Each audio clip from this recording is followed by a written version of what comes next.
창세기 29장 30절부터 35절까지만 먼저 읽겠습니다.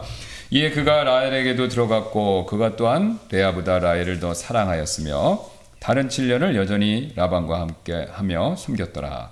레아가 미움받는 것을 주께서 보시고 그녀의 태를 여셨으나 라헬은 수태하지 못하였더라.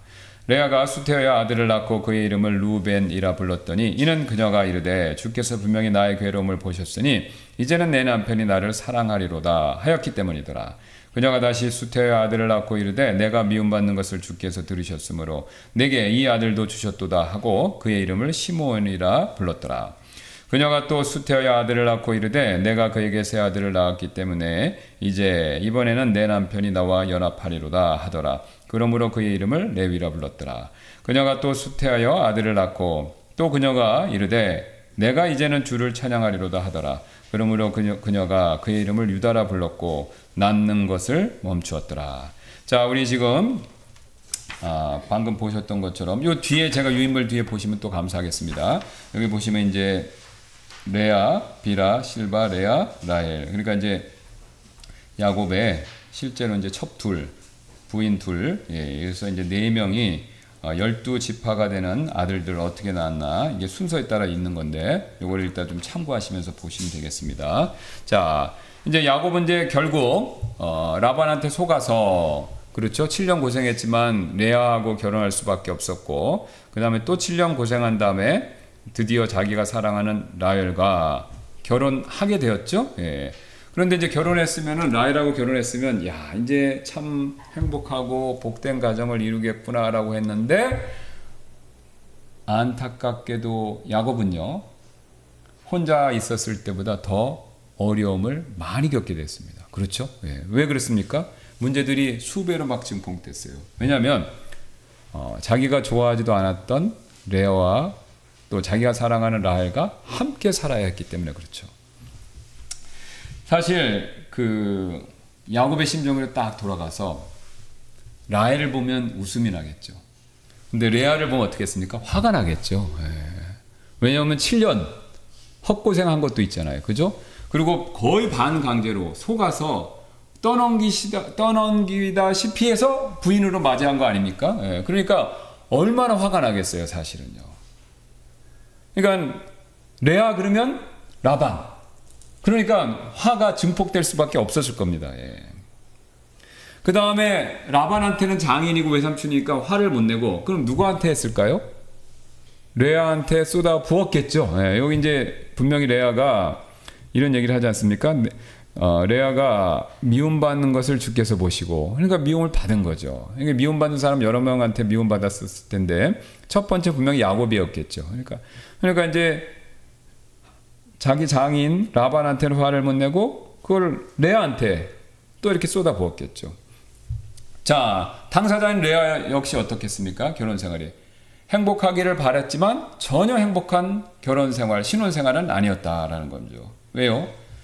자기도 양심이 있지. 그렇죠. 신혼 첫날 밤에 밝혔어야 되잖아요. 그죠? 네. 근데 안 밝혔는데, 이제 신혼 첫날 밤을 치르고 아침에 딱 되었는데, 이제 뭐 무슨 생각을 했는지 모르겠지만, 사실 레아도 충격을 받았을 겁니다. 왜요?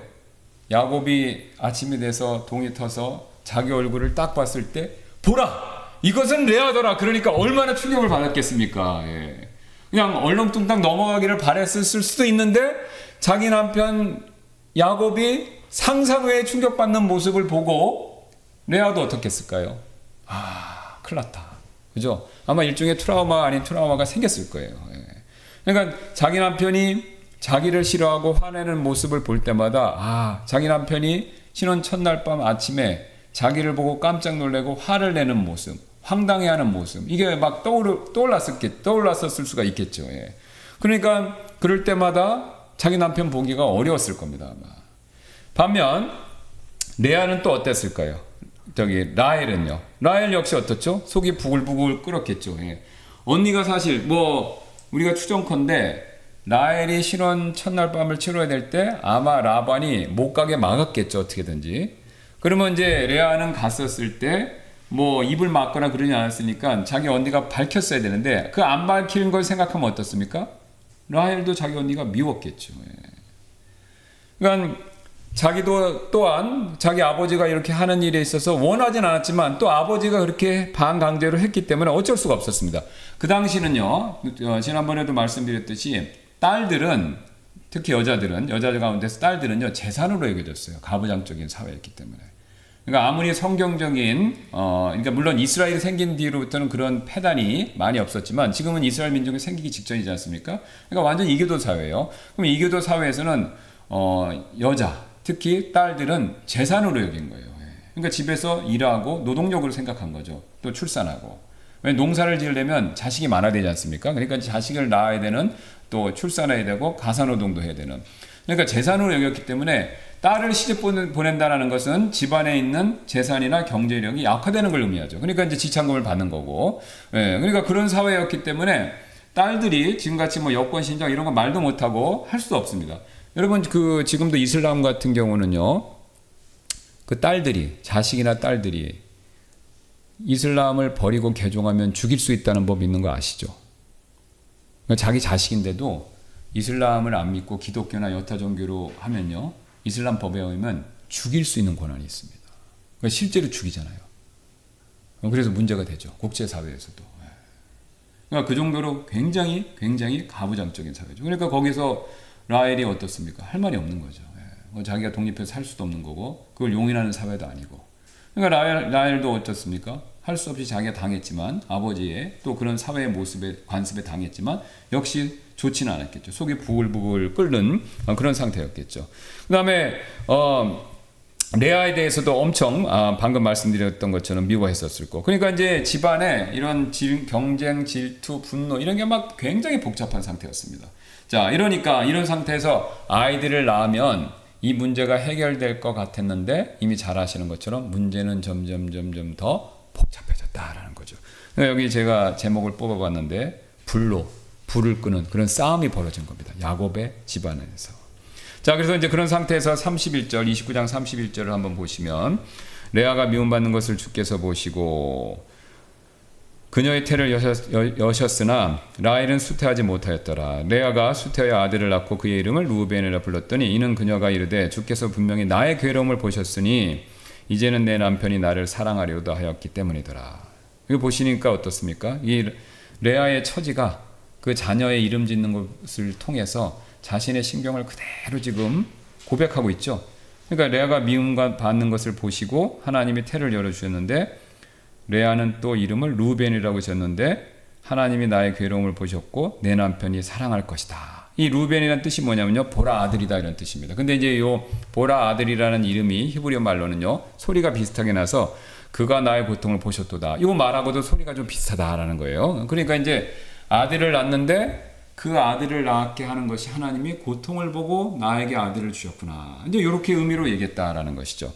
자, 이 레아가 참 얼마나 불쌍합니까? 제가 이건 이제 비밀인데, 사적 비밀인데, 제가 이제 아내하고 살아보니까 거의 이제 우리 아들이 25년 살았나? 그 정도 되죠? 틀리면 또 혼나는데. 자, 그러니까 30에 잘 계산해야지. 55니까. 맞습니다. 25년 살았는데, 제가 25년 살아보니까 젊었을 때는 몰랐던 걸 알았어요. 여자에 대해서.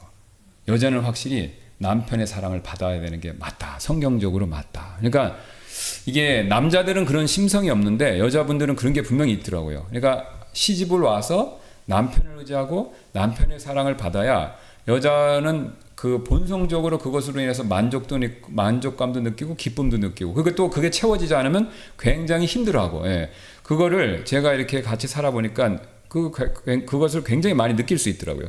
그러니까 그런 제 이해하는 마음을 통해서 지금 레아를 딱 보니까 여자로서 얼마나 불행할까라는 생각이 들었습니다. 시집 왔는데 자기 여동생하고 있고 남편은 자기를 미워해요.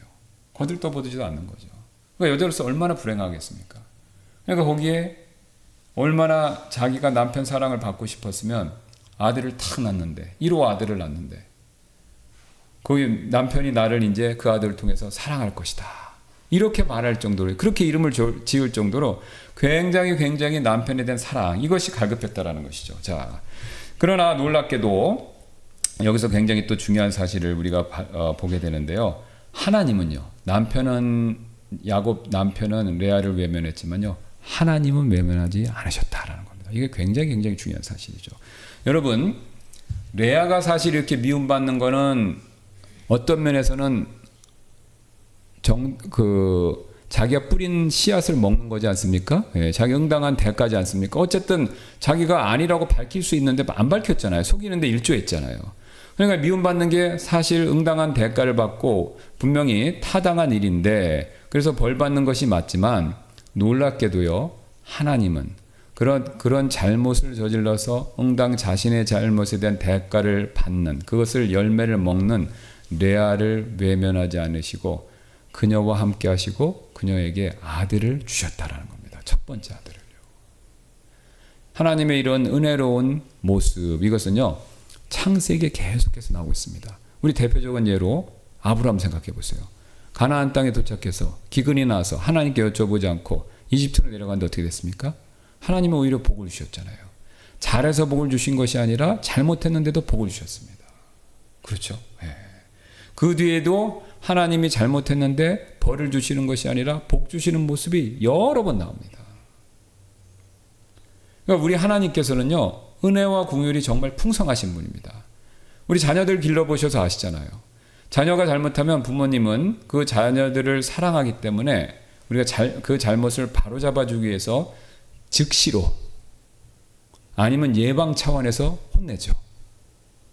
그런데 하나님은 될 수 있으면 노하기를, 될 수 있으면 징벌을 내리시는 것을 더디하신다라는 겁니다. 오히려 하나님은요, 처음에 더 은혜를 베풀어 주세요. 그러니까 예수님의 산상설교에 나오는 내용이잖아요. 오리 가면 심리 가고 왼쪽 밥 오른쪽 밥. 네. 그러니까 그것은 무엇을 의미하냐면요, 하나님은 잘못한 사람을 봤었을 때 그 사람을 정죄하는 것보다는요, 그 사람을 불쌍히 여기신다는 거예요. 그리고 안타깝게 여기시고, 그리고 그의 마음을 돌이키시기 위해서 매보다는요, 은혜와 긍휼을 더 베풀어 주셔서 그 사람이 뉘우치고 회개할 수 있는 기회를 주신다라는 겁니다. 이게 굉장히 중요한 사실입니다. 그래서 우리가 이 사실을 영적으로 여러분과 제가 잘 깨달으면요, 내 주변 사람들에게 잘못했을 때 왜 그랬어? 라고 벌 주고 나무라고 야단치기보다는요, 오히려 은혜를 베풀어주는 그런 자세가 필요하고요.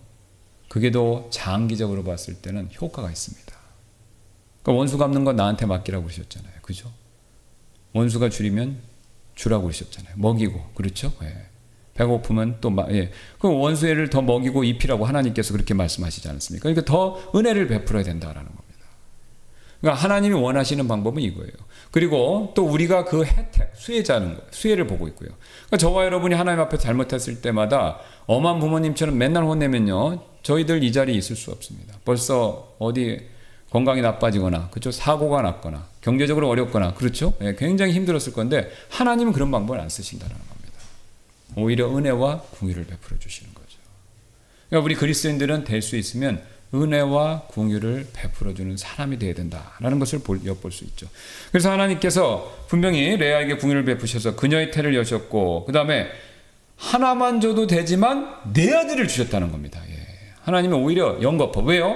레아가 잘못해서 미움받지만 그것에 대해서 하나님이 불쌍히 여기셔서 오히려 네 아들을 연거푸 낳게 하심으로 하나님께서 레아를 위로해 주셨다라는 거죠. 자, 그래서 두 번째 아들이 나오죠. 33절에 그녀가 다시 수태의 아들을 낳고 이르되 내가 미움받는 것을 주께서 들으셨으므로 내게 이 아들을 주셨도다 하고 그의 이름을 시몬이 뭐냐면 들으셨다, 이런 뜻입니다. 그래서 들어서 알고 계시는 분, 이런 뜻으로 얘기하는 거죠. 자, 여기 레아가 고통 가운데 있었을 때 그 레아가 받는 고통이 좋은 쪽으로 한 가지 역사를 한 게 지금 드러나고 있죠. 레아가 받는 고통을 통해서 레아는요, 하나님께 더 나와서 기도했다라는 겁니다. 여기 보세요. 내가 미움받는 것을 주께서 뭐라고 말씀하고 있습니까? 들으셨으므로. 그러니까 그 미움받는 걸 들으셨다라는 것은요, 레아가 지금 하나님 앞에서 고백했다라는 거예요. 간구했다라는 거죠. 기도했다라는 거죠. 그래서 들으셨다라는 이름을 아예 시몬이라고 지을 정도로, 예.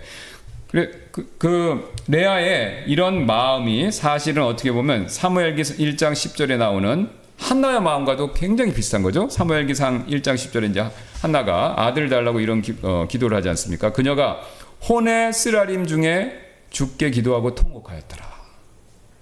그러니까 자기가 아들 못 낳는 거에 대한 그 어려움을, 그 혼의 쓰라림을 주께 기도하고 통곡하였다 이거죠. 여러분, 저와 여러분은요, 어려움을 겪으면 혼의 쓰라림이 있습니다. 눈물도 나고 슬프죠. 근데 눈물도 나고 슬픈데 나 혼자 앉아서 막 땅을 치면요, 그것은 나 혼자 하는 슬픔이며 통곡입니다. 그런데 그거를요, 그대로 가져가서 주님 앞에서, 주님의 전 앞에서, 하나님 앞에서 통곡하고 우리가 주님 앞에 그 내 마음을 쏟아놓으면요, 그게 기도입니다. 그게 기도예요. 사람들한테 내 혼의 쓰라림을 막 얘기하면요, 원망 불평이 돼요. 그런데 그거를 주님 앞에서 내 혼의 쓰라림을 쏟아보면요, 그게 하나님 앞에서 간청이 되는 거죠.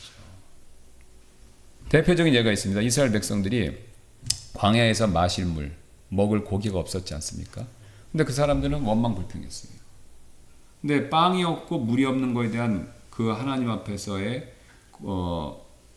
원망과 불평, 그러니까 빵이 없고 물이 없는 거에 대한 내용들은 다 필요한 거죠. 맞죠? 하나님은 그거 갖고 뭐라고 그러지 않았습니다. 근데 이 사람들은 자기들끼리 모여서 빵이 없다, 물이 없다라고 그냥 그것을 쏟아붓기만 한 거죠. 그런데 모세는요, 그 빵이 없고 물이 없는 거를 누구한테 가져갔습니까? 하나님께 가져가서 그것을 엎드려서 고백을 했잖아요. 그러니까 하나님이 똑같이 빵과 물이 필요한데 혼자 자기들끼리 얘기하고 없다라고 원망 불평하는 이스라엘 백성들에게는 벌을 내리셨고, 똑같이 빵과 물이 없을 때 주님 앞에 가지고 나와서 간청했던 모세를 통해서는 하나님께서 기적과 같은 섭리로 역사를 하셨다는 겁니다.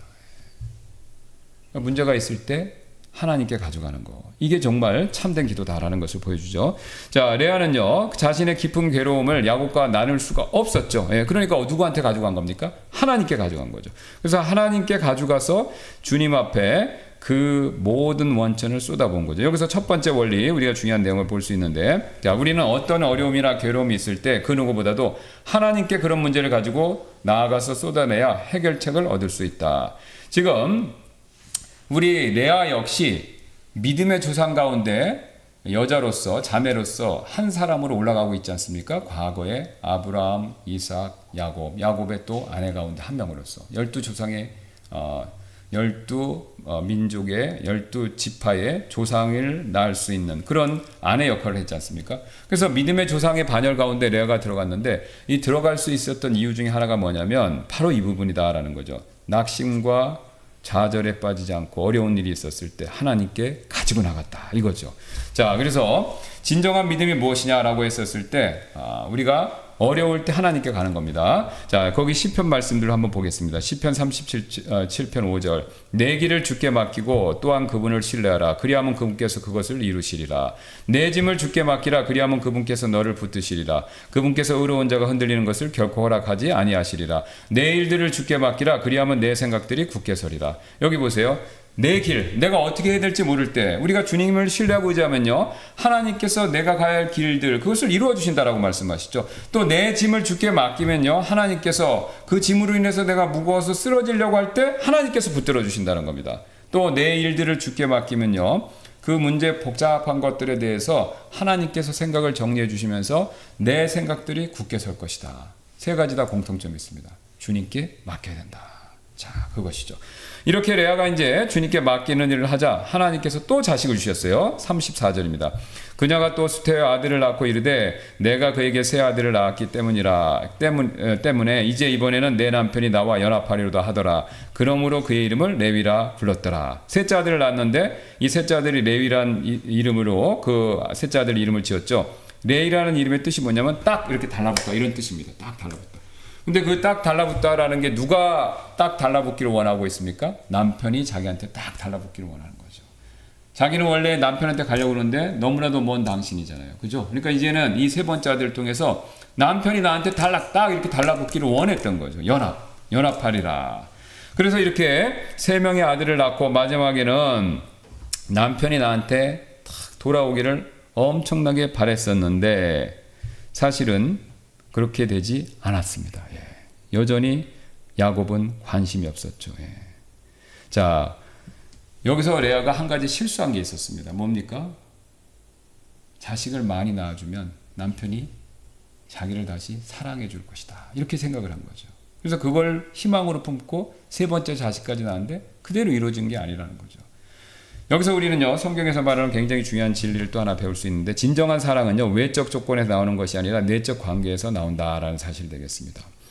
지금 야곱과 레아의 관계가 불편해진 것은, 서로 사랑을 못하는 이유는요, 뭐 레아의 외모 이쁘냐, 라헬이 이쁘냐 이런 게 아니고요, 또 자식을 얼마나 많이 낳았냐 못 낳았는가 이게 아니죠. 두 사람 사이에 있는 불신 때문에 그랬습니다. 그렇죠? 처음부터 거짓말을 해서 신혼방에 들어왔고, 이 거짓말에 대한 불신 때문에 두 사람 사이는 굉장히 벌어진 겁니다.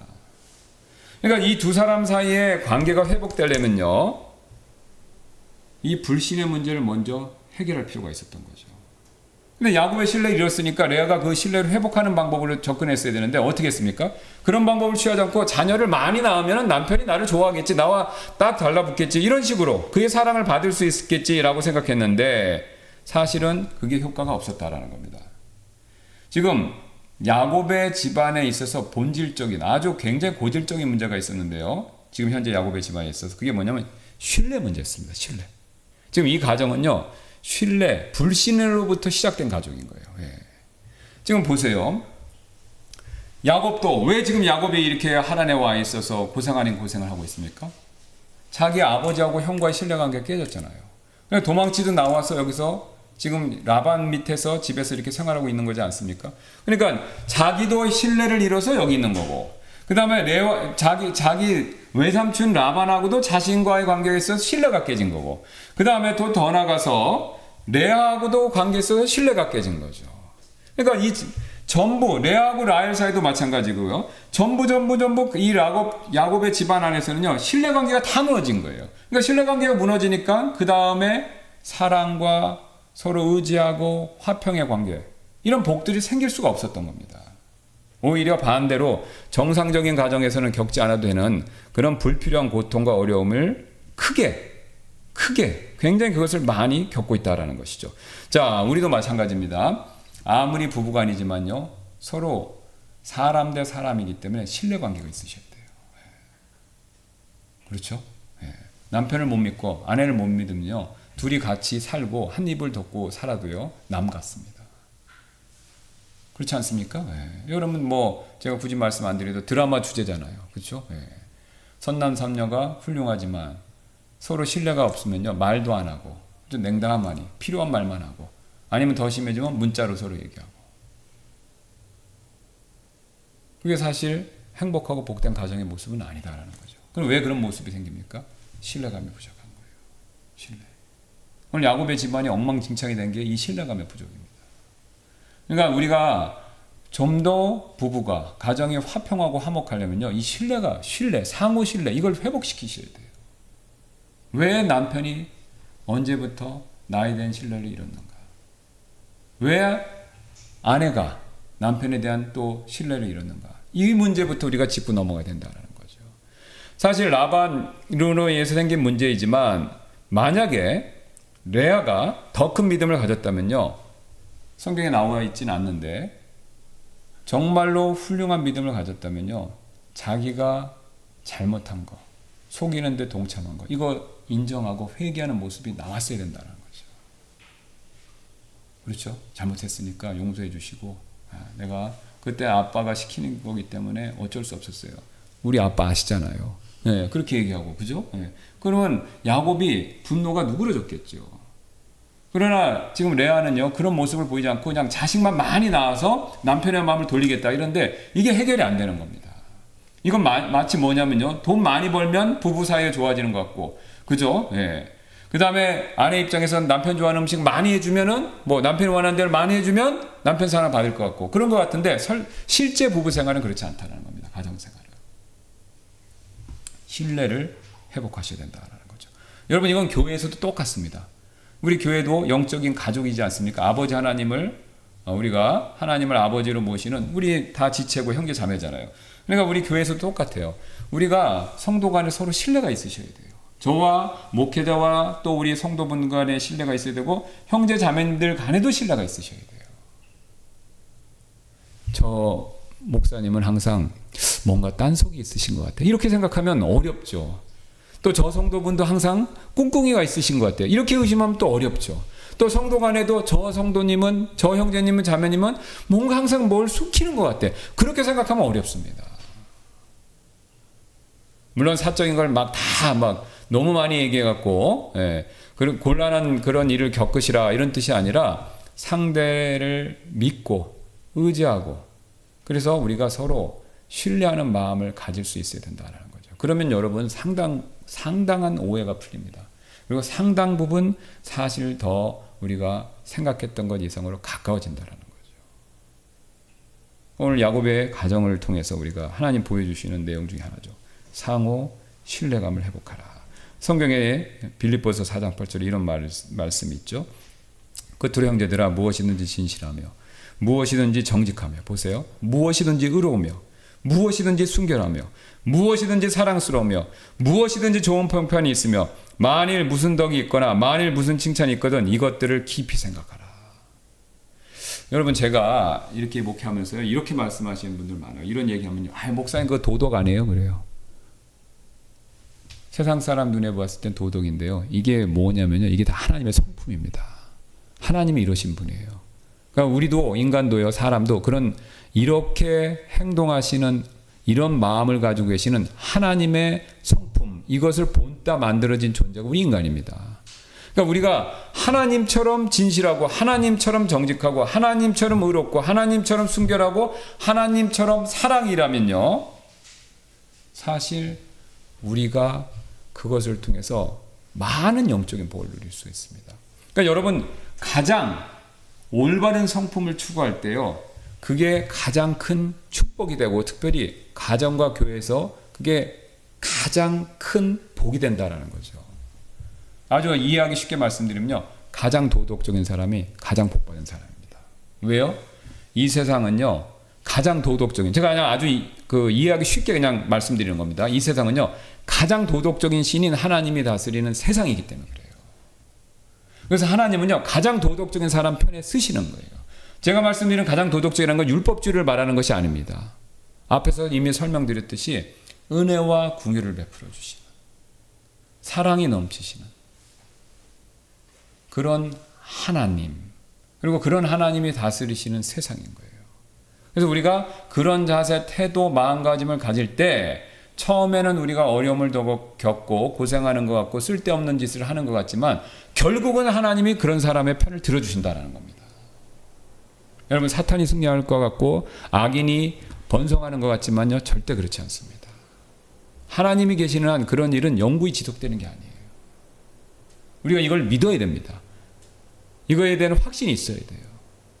그래야 우리가 용기를 내서 악을 악으로 갚지 않고 악을 선으로 갚을 수 있고, 무엇이든지 진실하고 무엇이든지 정직하고 무엇이든지 의로운 거, 또 무엇이든지 순결한 거, 이런 걸 추구할 수 있다는 것이죠. 제가 분명히 말씀드릴 수 있습니다. 이거 생각하고 추구하는 게 손해보는 일 아니에요. 물론 어려움은 있습니다. 세상이 약하니까. 그러나 반드시 하나님이 갚아주세요. 확실합니다. 한번 해보실 필요가 있어요. 저는 이걸 믿고 하고 있고요. 또 성도분들이 이렇게 하시라고 격려를 드리는 거예요. 왜요? 하나님은 살아계세요.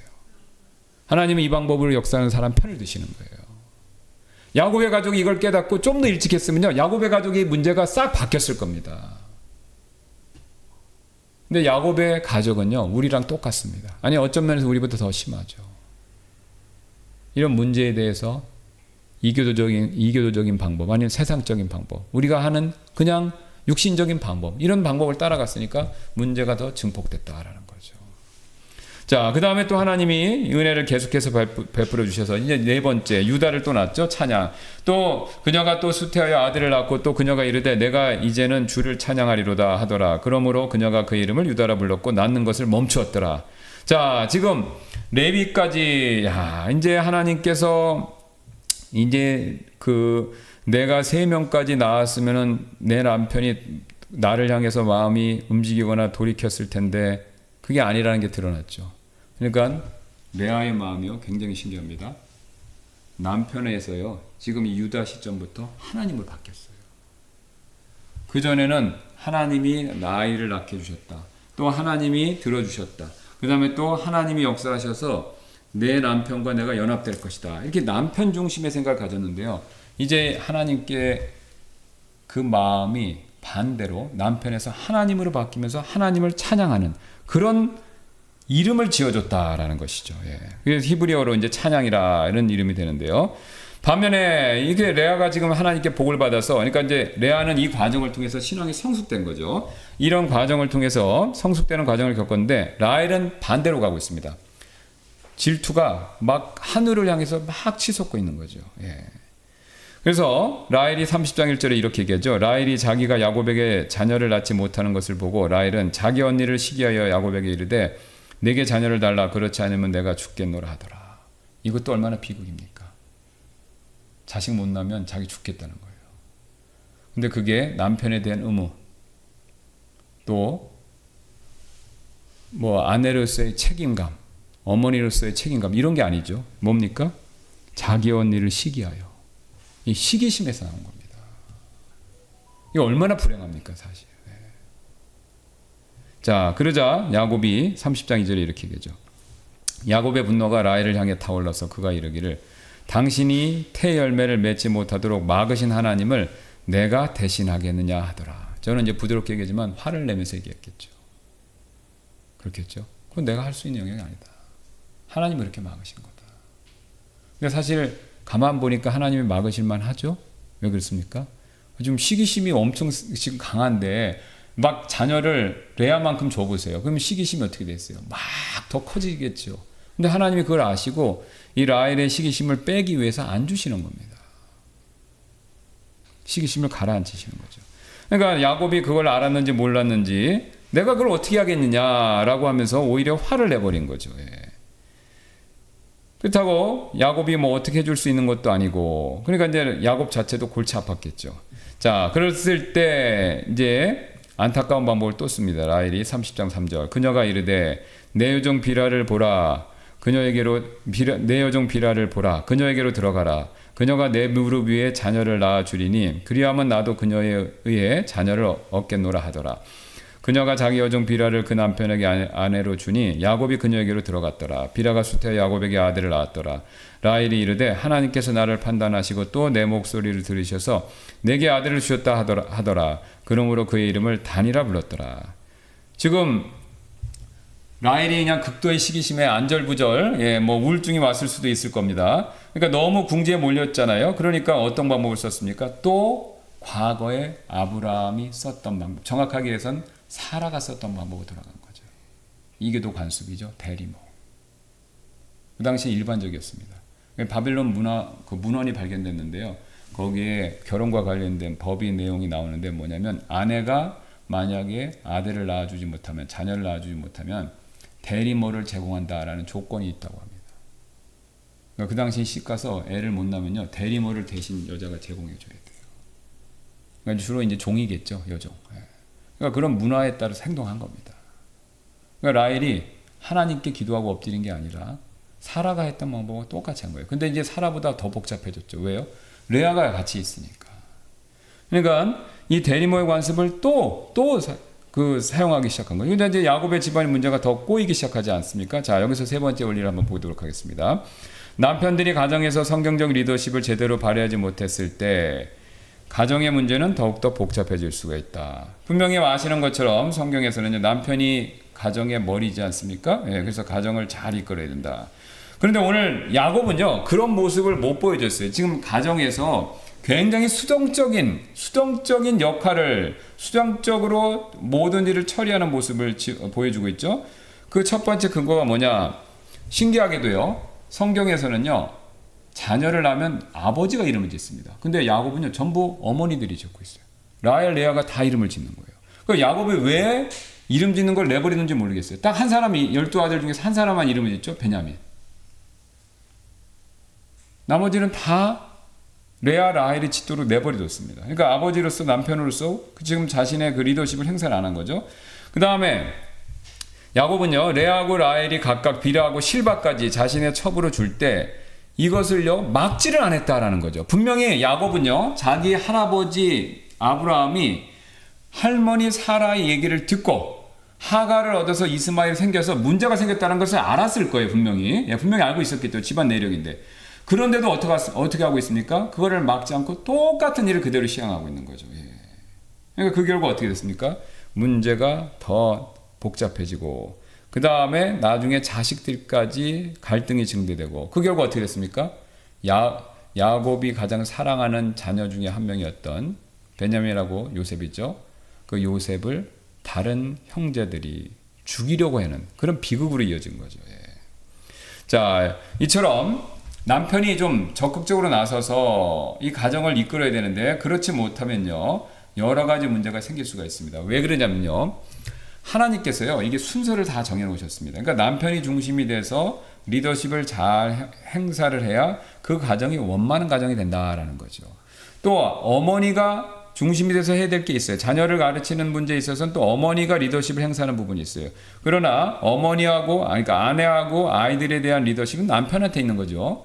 그러니까 남편이 이 리더십을 잘 행사를 못하면요 결국 그 가정은요 남편이 잘 리더십을 행사하는 가정보다 어려움이 있을 가능성이 훨씬 많습니다. 훨씬 많다는 거죠.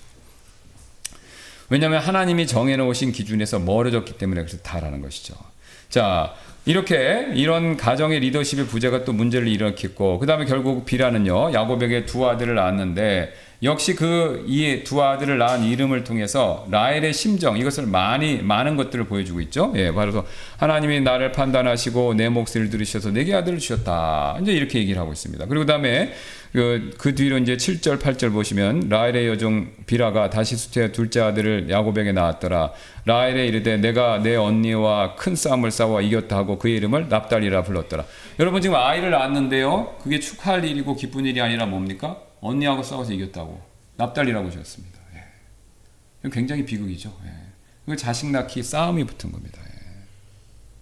얼마나 슬프고 또 그녀의 승리라는 것이 공허하고 심지어는요 애처로운 그런 승리인가라는 것을 우리가 볼 수 있죠. 자, 여기서 우리가 또 마지막으로 한 가지 중요한 내용을 볼 수 있는데 일부 다처제 이게 하나님의 계획은 아니다라는 거죠.